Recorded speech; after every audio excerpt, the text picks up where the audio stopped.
तो दोस्तों, कल चैंपियन लीग की एक बहुत ही awaited game Barcelona versus PSG, जो कि बार्सिलोना फैंस हाइप कर रहे थे फाइनल के बाद कि we deserve to be in final, we are better than Inter Milan, we will thrash them. And फिर जब क्लब वर्ल्ड कप में चेल्सी ने उन्हें हराया तो बार्सिलोना कह रही थी हमें होना चाहिए था पीएसजी के अगेंस्ट, तो हम पीएसजी की जगह तो हम चेल्सी को तो ऐसे ही फेंट देते हैं, अगर चेल्सी फेंट सकती है तो हम भी उन्हें फेंट देते हैं। बट दोस्तों, कल लुइस एनरिके ने बता दिया that he is a La Masia prodigy. Oh, sorry, he is also graduated from Barcelona. क्या बोली जा रहा हूँ मैं, स्पेकुलेशन क्यों फैला रहा हूँ क्योंकि मुझे खुद नहीं पता वो ला मासिया क्या है या नहीं। बट दोस्तों, कल मुझे चार पांच चीजें समझ नहीं आई बार्सिलोना की कि वो क्या करना चाह रही थी। एक फेरन टोरेंस ने बहुत बढ़िया शॉट मारा था, बट उनके डिफेंडर ने आई डोंट नो क्या खाया हुआ था। मार्क्यूनियोस थे ही नहीं, बट मार्क्यूनियोस के बिना भी डिफेंडिंग इतनी बढ़िया कैसे हो सकती है किसी टीम की, क्योंकि Marquinhos is just like Inigo Martinez for Barcelona, but Inigo is gone. सबसे ज्यादा चिंता मुझे इस मैच में जेरार्ड मार्टिन वाली साइड से थी, क्योंकि वहां से मुझे लग रहा था सब कुछ होगा, और इवेंचुअली जो सा हमें लास्ट गोल पड़ा वो भी उसी साइड से पड़ा। मगर उसमें जेरार्ड मार्टिन की कोई गलती नहीं है। एट द एंड हम खिलाते भी इसको लेफ्ट बैक पे, मतलब और हमारे पास कोई था भी नहीं। We were saying that we needed a left back, but ठीक है, बार्सिलोना ने जो खरीद लिया वही बहुत बड़ी बात है।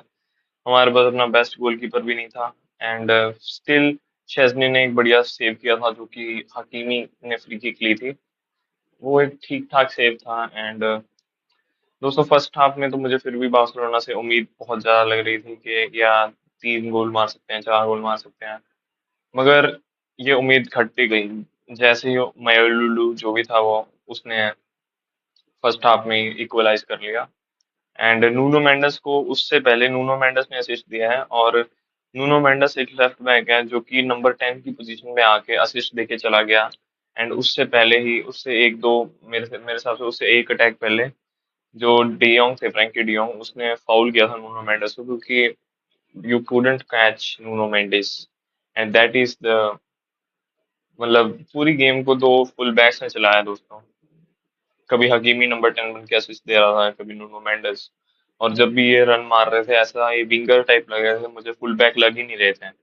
ये डिफेंड बढ़िया करते हैं, ये अटैक बढ़िया करते हैं। आई मीन, ये दो फुल बैक्स एक चीट कोड है फुटबॉल में। ये दो फुल बैक बैन होने चाहिए फुटबॉल से। इन्हें कोई और स्पोर्ट्स खिलाओ जहाँ पे बकवास परफॉर्म करे। क्रिकेट खिलाओ इन्हें, फिर वहां पे हैंडशेक ना मिला के चल जाएंगे। बट खैर, ये एक बहुत ही शर्मनाक हार तो नहीं कहूंगा मैं ऐसे, बिकॉज शर्मनाक हार इससे बुरी हो सकती थी अगर क्वारात्स्केलिया होता, अगर डेम्बेले होता, अगर डिज़र्डुए होता, या जाओ नेवस होता। बिकॉज पीएसजी के पास दोस्तों ये सारे प्लेयर्स थे ही नहीं। अब बार्सिलोना के लिए भी कोई लोग कह सकते हैं हमारे पास बाल्डे नहीं था तो डिफेंस हमारी जुदी हुई थी। एंड रफीनिया नहीं था हमारे पास, फिर फर्मिन लोपेज नहीं था जो बेंच से हमें गोल देता था। बट दोस्तों, the thing is, PSG has a reason that they have one star up top, the Eiffel Tower, and that reason is they are a champion and they are our best team still. But क्या Barcelona की ये game देख के मैं ये बोल दूंगा कि Barcelona would not reach even quarter final और semifinal? No, it's too early. अभी तो बस सीजन स्टार्ट हुआ है, एंड सीजन के स्टार्टिंग में अगर आपको हम्बलिंग मिल जाए तो ये बहुत बड़ी बात होती है। बट खैर, हम रियल मैड्रिड से तो कम हम्बल हुए हैं। बट फिर भी जिन्हें डिल्यूजन था उनका डिल्यूजन उतर जाना चाहिए। दोस्तों, मैं बार्सिलोना को 3 साल से फॉलो कर रहा हूँ मेरे हिसाब से। हाँ, 21, 22, 23, 21 का जो मैंने कम देखा तो मैं उसे गिनता नहीं हूँ, बट जितना भी मैंने इसको टीम को देखा है, ये ऐसी टीम है जब भी आपको लगता है कि यार अब तो फाड़ देगी, अब तो फाड़ देगी, तो इनकी फट जाती है। और जब आपको लगता है ये तो पिट जाएगी, ये तो पिट जाएगी, तो ये फाड़ देती है। मतलब ऐसा हमेशा नहीं होता, बट मेजर ओकेजन्स में ऐसा होता है। पिछली बार जब बेन वर्सेस बार्सिलोना था मुझे लग रहा था कि वी विल गेट एम्बेरस दोस्तों, एंड वी डिडंट।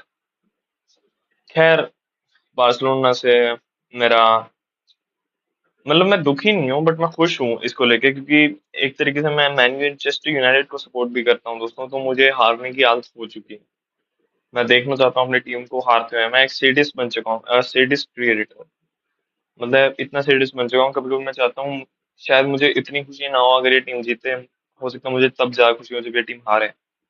बिकॉज एक हारी हुई टीम को सपोर्ट करना बहुत बड़ी बात होती है, क्योंकि जीते को तो हर बंदा ग्लोरी हंटर कह देता है। अगर आपकी टीम हार रही है तो आपको ग्लोरी हंटर कोई नहीं कहेगा। And unless you are a Real Madrid fan, तो आपको हर बंदा ग्लोरी हंटर कहेगा, but still I don't see that they are glory hunter. दोस्तों, एक रूमर फैला है मार्केट में, क्योंकि अब हम जा रहे हैं मैनचेस्टर यूनाइटेड पे। क्योंकि Manchester United just lose to Brentford and Bryan Mbeumo पे बहुत ज्यादा टॉन्ट्स मारे गए, चैंट्स हुए that you should have stay in a bigger club. And मुझे मेरे हिसाब से उन्होंने ठीक भी बोला। ब्रेंटफोर्ड की ये टीम सबसे वीक है 4 सालों में, और इसे अगर मैनचेस्टर यूनाइटेड नहीं हरा पा रही तो मुझे नहीं पता क्या गलती है। शायद गलती मैनेजर में नहीं है, प्लेयर्स में ही है। बिकॉज एक मैनेजर गलत होता है तो चलो मैनेजर की गलती है, दो मैनेजर गलत होते हैं मैनेजर की गलती है, तीन मैनेजर गलत होते हैं मैनेजर की गलती है, चौथा पांचवा छठा कितने कितने सैक करोगे। But I think they have reached a cycle. Sack का मैनेजर जो सैक होता है वो सोचता है यार एक बड़े गलीज प्लेयर है, मुझे नहीं चाहिए। फिर वो और बुरा परफॉर्म करता है नए साइनिंग्स के बाद, फिर ये साइकिल रिपीट होता रहता है। अब सवाल है मैनचेस्टर यूनाइटेड का अगला कैंडिडेट कौन होगा, क्योंकि इनियोस जो है, इनियोस जो मैनचेस्टर यूनाइटेड को रन करता है, I think they are playing a financial game, क्योंकि 12 मिलियन उन्हें पे करने पड़ेंगे। अब क्योंकि उस रूबन एमरिम के में क्लॉज है जिसे 12 मिलियन पे करने पड़ेंगे अगर नवंबर तक उन्हें नहीं सैक किया। नवंबर से पहले कर दिया सैक रूबन एमरिम को, पर नवंबर के बाद अगर उन्होंने सैक किया then they will have to pay only 4 million, which is so fucking cheap. But क्या यही है मैनचेस्टर यूनाइटेड की हिस्ट्री, कि वो 8 मिलियन के लिए, 8 मिलियन के लिए अपने आने वाला एक महीना, आने वाले महीने के पॉइंट्स ड्रॉप करना मंजूर कर सकते हैं। अब दोस्तों, मैं ये नहीं कह रहा कि हम रूबन अमोरिम के अंडर तुम सारे गेम्स हार चुके, but there is a possibility दोस्तों, मेरा हेडफोन अभी कनेक्ट हो गया था। There is a possibility you have to that you have to that you will drop every point, because Liverpool अभी बहुत गंदे फॉर्म में चल रही है, और मेरी अगली प्रेडिक्शन देख लेना, लिवरपूल जैसे मैनचेस्टर यूनाइटेड के सामने आएगी उनकी फॉर्म वापस आ जाएगी। बिकॉज मैनचेस्टर यूनाइटेड का ऐसे ही होता है, जौन सी टीम गंदा परफॉर्म करती है, अनलेस यू आर चेल्सी, तो उसकी फॉर्म वापस आ जाती है। दोस्तों,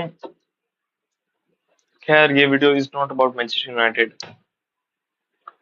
आई want to talk about Barcelona.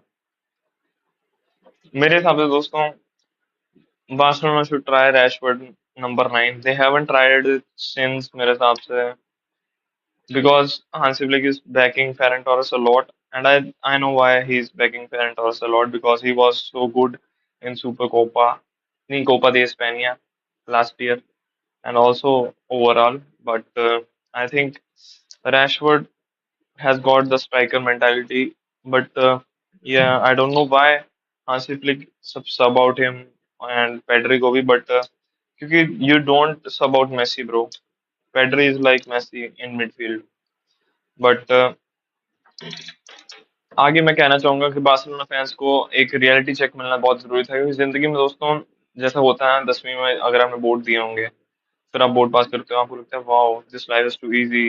88%, 85%, 70% या जितने भी आए आपके, है ना, आपको लगता है लाइफ इज टू इजी। फिर आप 11th में जाते हो, जेई देते हो, आप दो तीन आप 2-3 साल प्रिपरेशन करते हो, फिर आप 1 साल और लगाते हो शायद, फिर जब आप एग्जाम देते हो, फिर आप हम्बल हो जाते हो, और फिर आप सोचते हो माई चूज इस कॉम्पिटेटिव एग्जाम की। That is Barcelona. अभी अभी माई छूत वाले पे हम नहीं आए हैं उस लाइन पे, बट हम आ भी सकते हैं, because the next big game we have is Chelsea, and Chelsea के लिए भी हमने बहुत बैंटर्स लगाए थे, and if we get humbled in that one too, then this fan base is so screwed, and इन्हें अब कोई नहीं बचा रहा ट्रोल होने से। And I will see many many Instagram reels on Barcelona. But दोस्तों, कहाँ कमी रह गई बार्सिलोना के गेम प्लान में, मुझे ये नहीं समझ आ रहा। डिफेंस, फुटबॉल में, या Luis Enrique outplayed Hansi Flick, क्या हम ये कह सकते हैं? I don't think so. हम ये कह सकते हैं, हम ये कह सकते हैं कि a better team played a good team, and the better ones was obviously PSG. Because दोस्तों अगर आपके पास दो फुल बैक्स है ना, दोनों मेंडिस और हकीमी, दोनों अटैकिंग, अब ऐसा भी नहीं है कि वो सिर्फ ट्रेंट अलेक्जेंडर आर्नोल्ड की तरह अटैक करते हैं, वो डिफेंड भी करते हैं। मतलब दे आर जस्ट दो भाई, दोनों तबाही हैं। और अगर मैं दुआ करूंगा कि इनमें से कोई इंजर्ड हो जाए अगर ये नॉकआउट में आती है पीएसजी, क्योंकि I do not scare Kvicha Kvaratskhelia more, I do not scare Dembele more, I scare Nuno Mendes and Achraf Hakimi, because ये दोनों ने डिफेंस लीड की और ये दोनों ने चांसेस क्रिएट किए, जो कि इनकी मिडफील्ड से एक्सपेक्ट करना चाहिए, बट इन्होंने किया। हालांकि मैंने आ, दोस्तों देखो, बार्सिलोना का जौन सा भी मैच होता है उसमें कंट्रोवर्सी तो होती है, एंड इसमें भी गोंसालो रामोस वाला कोई गोल था जो ऑफसाइड कह रहे थे, लाइन खींच के टेडी से मार के कि देखो भाई ये ऑफसाइड है, but does it really matter? The match is gone, you are fucked up in your own home, and that is the reality, so accept it.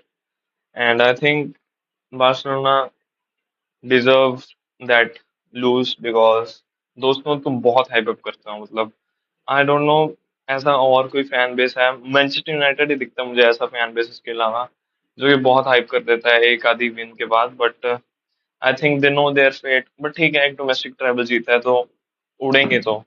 But ये जो उड़े हैं पंछी, ये अब वापस आ गए हैं अपने घोंसले घोंसले पे, तो ओके, खुदा हाफिज।